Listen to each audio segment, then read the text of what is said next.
Eddie Mitchell en dit plus sur la place qu'il a déjà réservée au cimetière. Eddie Mitchell revient sur le devant de la scène avec son dernier album baptisé Amigo. Le chanteur s'est confié, ce dimanche 24 novembre, dans 7 à 8, sur son état de santé, son épouse Muriel, son enfance mais aussi les préparatifs pour sa mort. Hospitalisé fin octobre dernier pour une pneumonie, Eddie Mitchell, 82 ans, est en pleine promotion de son nouvel album intitulé Amigo. L'ami de Johnny Hallyday a accordé un entretien exclusif à Audrey Crespo-Mara pour son portrait dans 7 à 8 sur TF1, ce dimanche 24 novembre. Il a donné des nouvelles de sa santé fragile et reconnaît certains extraits, notamment sur l'alcool et les cigarettes. Ça va doucement, ça va.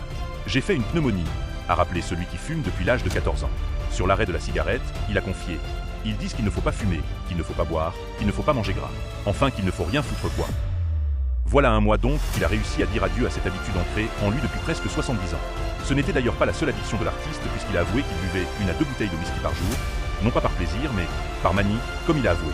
Pour son addiction au jeu, il a pu compter sur l'ultimatum de son épouse Muriel pour l'éloigner de ce vice. Dans ses mémoires, il écrit « J'étais en effet devenu accro. Je fréquentais tous les cercles de jeu, privés ou publics. Ils étaient devenus mes résidences secondaires. » Quand tu quittes ta femme à 2h de l'après-midi pour rentrer à 7h du matin le lendemain et lui raconter en boucle tes heures de poker, tu te dis qu'en effet, il est peut-être temps de lever le pied, a-t-il reconnu. Puis d'ajouter « Muriel m'a aussi permis de rompre avec un de mes nombreux vices, le jeu. Une intervention salvatrice. C'était le jeu ou elle.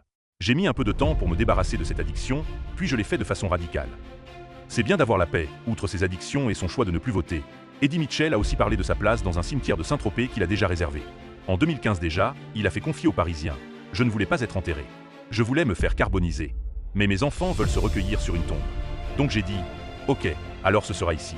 Saint-Tropez est un endroit qui m'interpelle, qui me parle.